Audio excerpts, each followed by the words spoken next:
On a hill overlooking the village stood an old house. It was big and beautiful with tall windows like eyes. But the house was empty. Nobody lived there. People said it was haunted. They called it the Whispering House. When the wind blew, the house creaked and groaned. It sounded like whispers. The villagers were scared. They told stories about the house, stories about strange noises and flickering lights. Nobody dared to go near the Whispering House. Lily was different. She wasn't scared of the Whispering House. Lily was a brave girl with bright eyes and a big heart. She loved adventures. One day, Lily decided to see the house for herself. She wasn't afraid. She knew there was always a reason things were the way they were. I'm going to see the Whispering House. Lily packed a bag with her favorite book and a juicy apple. She told her grandma where she was going. Her grandma smiled. She knew Lily was special. Lily walked towards the Whispering House. She was ready for an adventure. The house was even bigger up close. Its towering structure loomed over Lily, casting long shadows that danced in the dim light of the setting sun. The windows, dark and empty, seemed to watch her every move, as if the house itself was alive and aware of her presence. The paint was peeling and the garden was overgrown with weeds and wildflowers that had taken over the once manicured lawn. The air was thick with the scent of damp earth and decaying leaves, but Lily wasn't scared. She had always been curious about the old mansion at the end of the street, and today she had finally gathered the courage to explore it. She carefully pushed open the creaky gate, its rusty hinges groaning in protest. The sound echoed through the stillness, sending a shiver down her spine. She hesitated for a moment, taking a deep breath to steady herself before stepping forward. Lily stepped inside the house, her footsteps muffled by the thick layer of dust that covered the floor. The air was cool and musty, filled with the scent of old wood and forgotten memories. She could feel the weight of the house's history pressing down on her, but she pressed on, determined to uncover its secrets. It was dark and dusty, with only the faintest slivers of light filtering through the cracks in the boarded-up windows.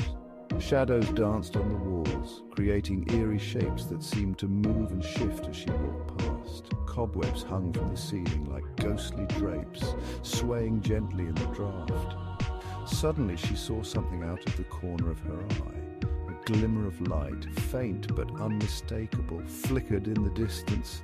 A faint light flickered in the distance, casting an otherworldly glow that seemed to beckon her forward. Her heart pounded in her chest as she took a step towards it, curiosity and fear warring within her. What's that light? She whispered to herself, her voice barely audible in the oppressive silence. Lily followed the light, her steps slow and cautious. The glow grew brighter as she approached, illuminating the dark hallway with a soft, ethereal radiance. It led her to a room at the end of the hall. Lily peeked inside, her breath catching in her throat at what she saw. There, sitting by the window, was a girl. She looked to be about Lily's age, with long, flowing hair and a dress that seemed to shimmer in the dim light. She was about Lily's age, with kind eyes and a gentle smile that put Lily at ease. Despite the eerie surroundings, there was something comforting about her presence. She glowed with a soft blue light that seemed to pulse with a life of its own. The light bathed the room in a serene, calming glow, dispelling the shadows and filling Lily with a sense of peace. She knew in that moment that she had found a friend in the most unlikely of places. Hello? Hello. My name is Lily. What's your name? I'm Emily. I live here. Lily sat down next to Emily. She wasn't scared at all. Emily told Lily her story. She had lived in the house a long time ago. One day she got sick and never got better. Her spirit stayed in the house because she missed her home. It's not fair that people are scared of you. You seem really nice. I wish I could tell them I'm not scary. I miss having friends. Lily listened carefully. She understood why Emily was sad. Lily knew what to do. She would be Emily's friend, and she would tell everyone that Emily was kind and good. Lily went back to the village. She told everyone about Emily. At first, we didn't believe her. We were still scared. Lily wouldn't give up. She knew Emily was lonely. Please, just come and meet her. You'll see she's not scary at all. Finally, the villagers agreed. They were still a little afraid, but they trusted Lily. Together, they all went back to the Whispering House. Emily was shy at first. She had always been a quiet spirit, lingering in the shadows of the old haunted house.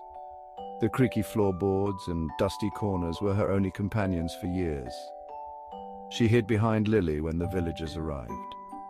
The sudden influx of people made her nervous, and she clung to the familiar presence of her friend. But Lily took her hand. She squeezed it gently, offering silent reassurance that everything would be all right. Don't be afraid, Emily. Lily's voice was soft and soothing, like a lullaby in the night. These people want to be your friends. They are curious about you and want to get to know you better. Lily told the villagers all about Emily's story. She spoke of the days when Emily was alive, how she loved to play in the fields and laugh with her friends. She told them how much Emily missed having friends and laughing. The villagers listened intently, their hearts softening with each word. Slowly, Emily came out of hiding. She floated forward, her translucent form shimmering in the dim light. I used to play hide and seek here, one of the villagers said, a nostalgic smile spreading across their face. This spot was my favorite hiding place. They pointed to a dusty corner, now covered in cobwebs.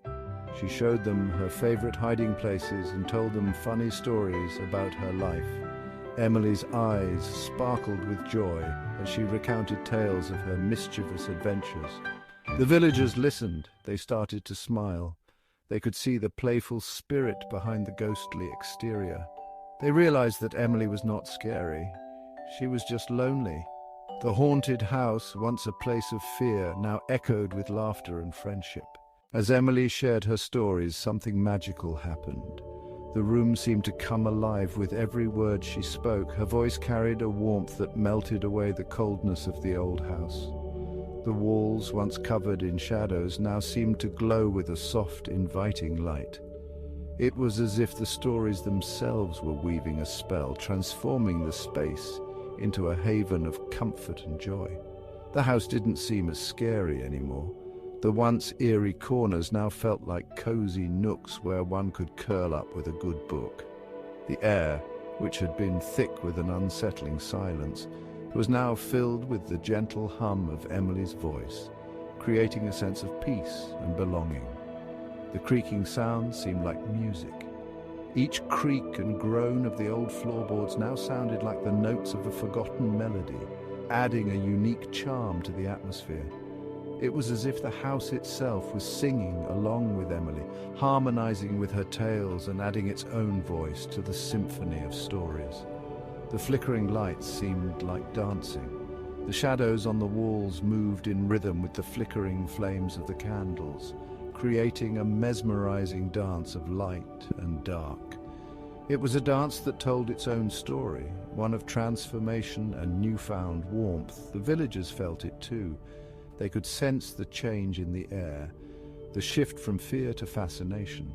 The house, which had once been a place of dread, was now a place of wonder. They felt a connection, not just to the stories, but to each other, as if the tales were weaving them together into a tighter-knit community.